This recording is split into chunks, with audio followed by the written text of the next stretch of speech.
हमसे जुड़े रहने के लिए हमारे YouTube चैनल को सब्सक्राइब करें और नई वीडियो की नोटिफिकेशन के लिए बेल आइकॉन को दबाएं।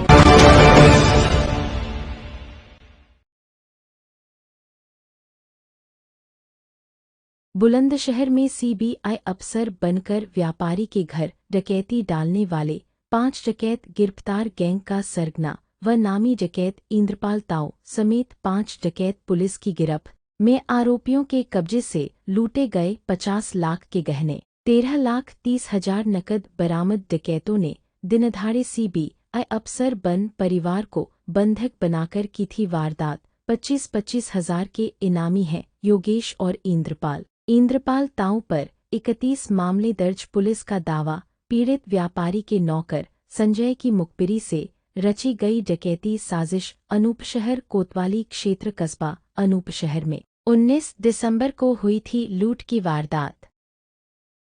सीबीआई ऑफिसर बनकर लूट की गई थी, उसका खुलासा हुआ है? क्या क्या बरामद हुआ है? कितने लोग गिरफ्तार हुए हैं?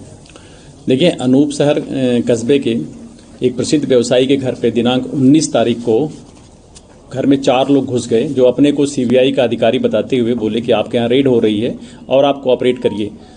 कुछ मोमेंट के बाद परिवार को थोड़ा सा डाउट हुआ, तो उन लोगों ने क्वेश्चन किया। इसके बाद इन सबों ने परिवार के लोगों को ओवर पावर करके और कमरे में ले गए, और इसके बाद वहाँ पे जो भी इनको कैश मिला और ज्वेलरी मिली लेके चले गए। थोड़ी देर बाद ही, जैसा कि सभी लोग भीग गए हैं, कि बाहर एक मेड काम करने वाली आ गई थी और उसने कुछ चीज़ों को देखा, फिर आसपास बताया। लोग वहाँ पे फिर बाहर आए, पुलिस को तत्काल सूचना मिली। पुलिस ने वहाँ पे अच्छा रिस्पांस किया, कई टीमें लगाई गई वहाँ पे। हमारे एसपीआरए साहब के नेतृत्व में सीओ अनूपशहर विकास सिंह और उनके फिर अनुपस्थिति में मधुप ने, और हमारी स्वाट की जो असलम के नेतृत्व में पूरी टीम थी, पूरी टीम दिन रात एक करके उसमें काम किया। हम लोगों ने उसमें शुरुआत से ही सीसीटीवी कैमरे, मोबाइल सर्विलांस, मैनुअल सर्विलांस के साथ साथ त्रिनेत्र ऐप का भी उसमें सहयोग लिया, और फिर सारी चीज़ों को कड़ियों से कड़ियों तक जोड़ने के बाद इनका फिर मूवमेंट क्लियर हुआ। और ये क्लियर हुआ कि घटना के पहले भी वहाँ पर रैकी की गई थी।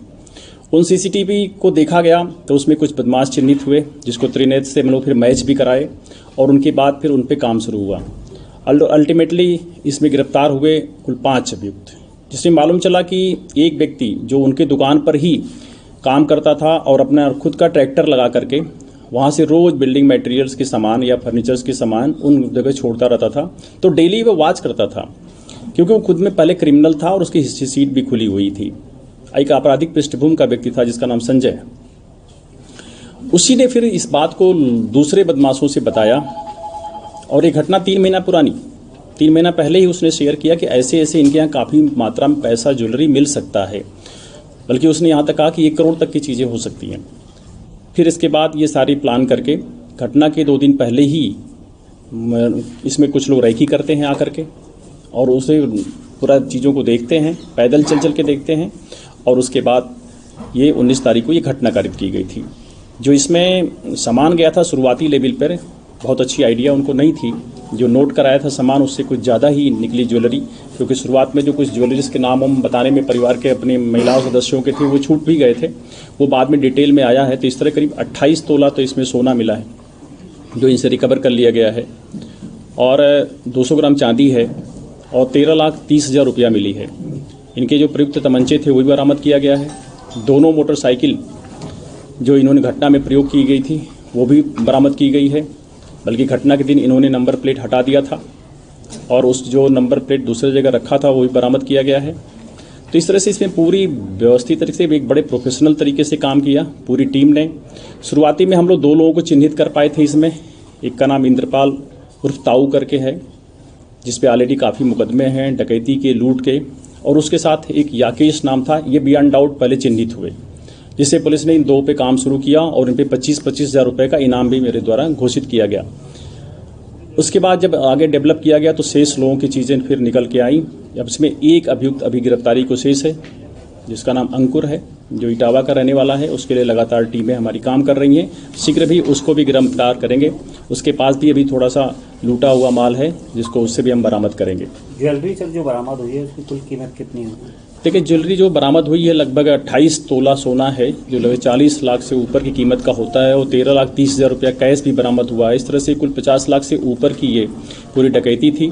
और इस घटना में अभियुक्तों की संख्या बढ़ने से हमने सुसंगत धाराओं की वृद्धि की है और सभी की इसमें रिमांड ले रहे हैं। सर, इसमें इंद्रपाल उर्फ ताऊ की क्या भूमिका रही? इंद्रपाल और ताऊ आप जैसा जानते हैं अभी 12 तारीख को जेल से छूटा था कुछ ही दिन पहले, और ये इसकी भूमिका थी बेसिकली आप कह सकते हैं कि प्लानिंग की। ये जाके रैकिंग भी किया, पूरी तरह से देखा, क्योंकि पुराना ये इसके क्रिमिनल रिकॉर्ड है, इसने बड़ी बड़ी डकैतियाँ डाला, तो उसने फिर इस गैंग को ब्रीफिंग किया, लाइन ऑफ एक्शन दिया, प्लानिंग किया, और ये कैसे अंदर पहले भी 1-2 बार घटनाओं में ऐसा ही तरीका अख्तियार किया था इन सबों ने कि कुछ अपने को कहीं पे बिजली के मिस्त्री बता करके कि हम आए हैं, कहीं पे कुछ और इंट्रोड्यूस करके अंदर एंट्री करने के लिए। तो ताऊ ने ये सारी चीज़ें इनको ब्रीफ किया, क्योंकि डे टाइम था, ताऊ थोड़ा सा मूवमेंट स्लो कर पाता है। एक पुलिस मुठभेड़ में इनके पैर में गोली भी लगी है इसके, तो ये घायल भी था उसमें, तो ये बहुत अच्छा दौड़ भाग नहीं पाता।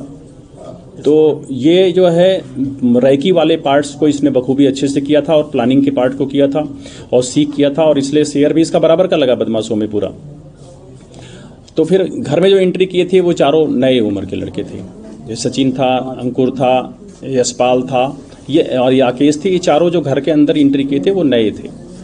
सर, इंद्रपाल ताऊ समेत जो 5 इसमें आरोपी गिरफ्तार किए गए हैं, तो उनका आपराधिक रिकॉर्ड किस तरह का है? सभी के आपराधिक रिकॉर्ड आप देखेंगे तो उसमें इंद्रपाल ताऊ के तो काफ़ी मुकदमे हैं, उसके डकैती के भी हैं, लूट के भी कई मुकदमे हैं, और सचिन के खिलाफ भी मुकदमा है, याकेश पे भी डकैती है, और यशपाल पे भी डकैती का मुकदमा ऑलरेडी पहले से भी है। तो सभी के क्रिमिनल बैकग्राउंड भी इसमें है। किसी और आरोपी की तलाश है?